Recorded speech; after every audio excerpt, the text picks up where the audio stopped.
My wife cheated on me for a year. Then she demanded an open marriage so she could have many boyfriends. She threatened divorce every time I said no, so I finally gave in. It lasted 1 week. We separated a month ago, and in that month, something incredible happened. The fog lifted. I can finally see clearly what my marriage actually was. And I reconnected with someone from my past who reminded me that there's hope after this nightmare ends.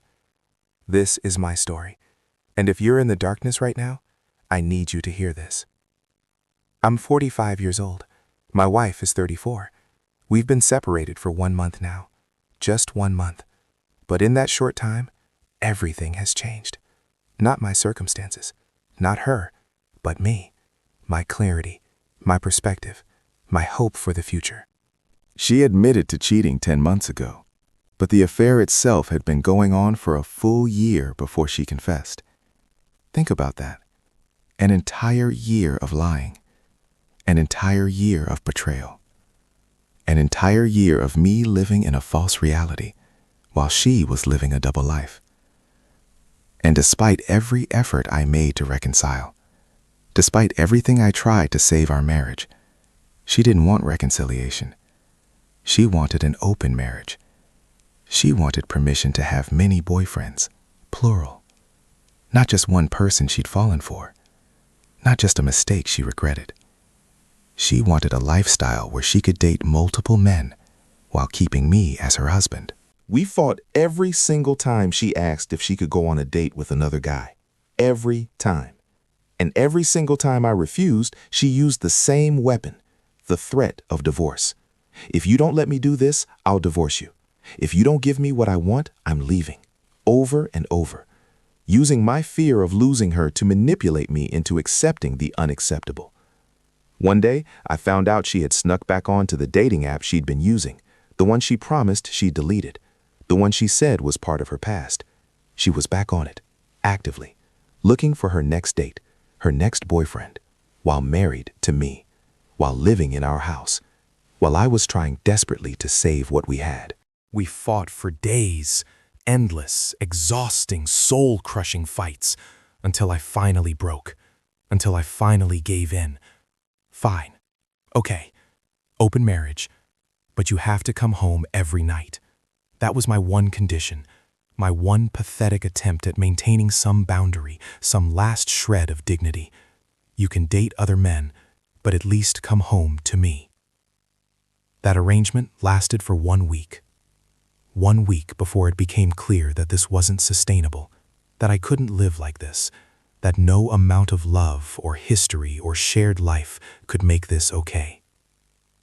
At the time, I didn't realize what I was actually dealing with. I didn't have the language for it.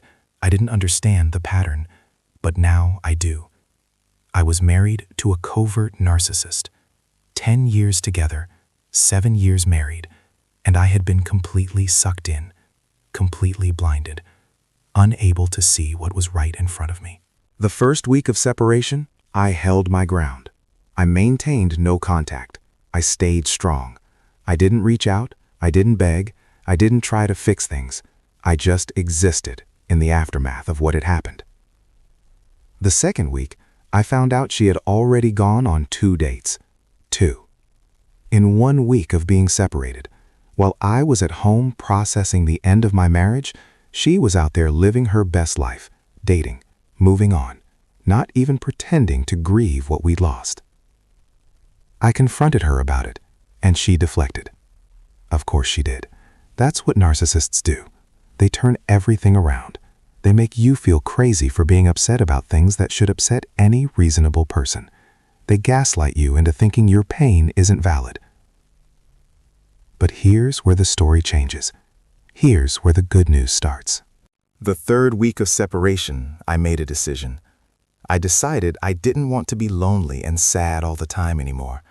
I decided I needed to do something new, something different, something for me. So I started reaching out to women I had dated in the past, just on Facebook, just friendly messages, reconnecting with people from my history, seeing what had become of their lives. Some responded, some didn't. We had nice conversations, caught up, exchanged pleasantries. But one woman in particular was especially interested in chatting. Someone I had met years ago, back when my wife and I weren't really serious yet, back when I was still figuring out what I wanted. She had worked at a bikini bar. We had connected, really connected. But I wasn't fond of her profession. I had judgments about it, concerns about what it meant, so I chose my wife instead. What a mistake that turned out to be. This woman and I decided to meet up, just to talk, just to catch up in person. We walked around a park for 6 hours. 6 hours that felt like 6 minutes.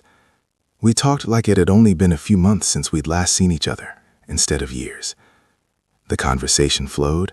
The connection was still there, stronger even than I remembered.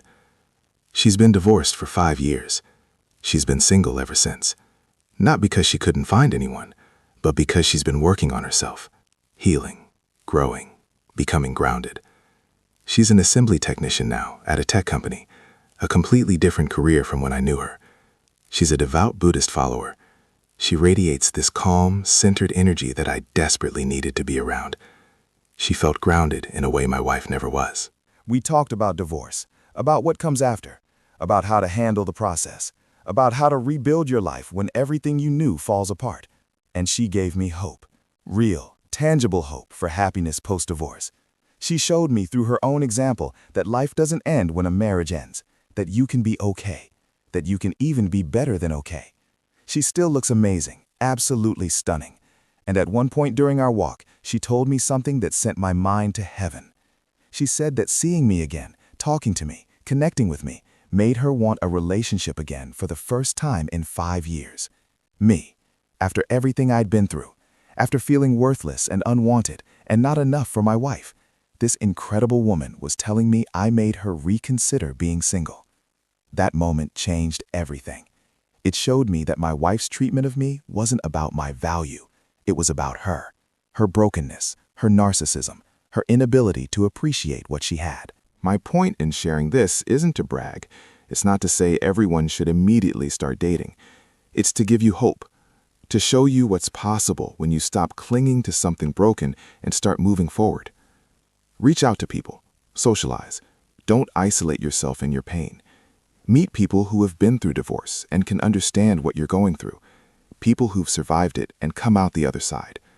Put yourself out there so someone can find you. Do something new every few days, something you've always wanted to try, something that reminds you that you're alive and capable and worthy. Once the fog of my marriage started to lift, once I got some distance and some perspective, I could clearly see how terrible my marriage had actually become. Not what I wished it was, not what I remembered from the beginning, but what it actually turned into. I could see how disgustingly disrespectful my wife had become, how she treated me, how she used me, how she manipulated and gaslit and took advantage of my love. It certainly helped to see what else is out there, what new possibilities might exist for me, what life could look like on the other side of this pain. Meeting this woman from my past showed me that I have options, that I'm not stuck, that the narrative my wife created, where I'm lucky to have her and should accept whatever crumbs she throws me, is a complete lie. So here's my advice. Don't hope, don't cope. Hope keeps you stuck waiting for something to change that isn't going to change. Cope keeps you barely surviving instead of actually living. Instead, reflect clearly on what your marriage actually became, not what you wanted it to be, not what it was in the beginning, what it is now. Don't cling to the marriage you entered. That marriage is gone. It doesn't exist anymore. It might never have existed.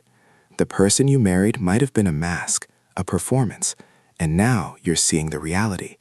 Don't cling to the illusion. Let it go.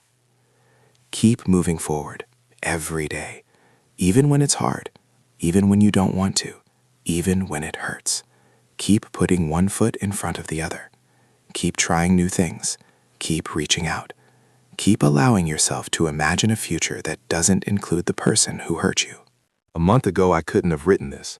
A month ago, I was broken, begging, accepting an open marriage just to keep her, letting her threaten me with divorce, letting her date other men, losing all sense of my own worth and dignity. But now I can see. The fog has lifted. And I know with complete certainty that leaving this marriage is the best thing that could happen to me. Not because it doesn't hurt, it does. Not because I don't still have moments of weakness, I do. But because I finally understand that I deserve better. That there are people out there who will value me, who won't cheat, who won't demand open marriages, who won't threaten and manipulate and gaslight. If you're reading this and you're in the fog right now, please hear me. There is hope. There is life after this. There are people who will appreciate you the way your partner doesn't. There are possibilities you can't even imagine yet because you're still too deep in the pain to see them. The separation that feels like the end of your world might actually be the beginning of your life. The person who's hurting you might be blocking you from the person who's meant to find you. The marriage you're desperately trying to save might be the prison you need to escape. I'm not saying it's easy. I'm not saying it doesn't hurt. I'm not saying you'll feel better tomorrow or next week or even next month. But I am saying that if you keep moving forward, if you stop hoping and coping and start reflecting and acting, the fog will lift. And when it does, you'll see clearly what you need to do. You'll see that you're not the problem, that their cheating, their demands, their disrespect, their narcissism, that's all on them.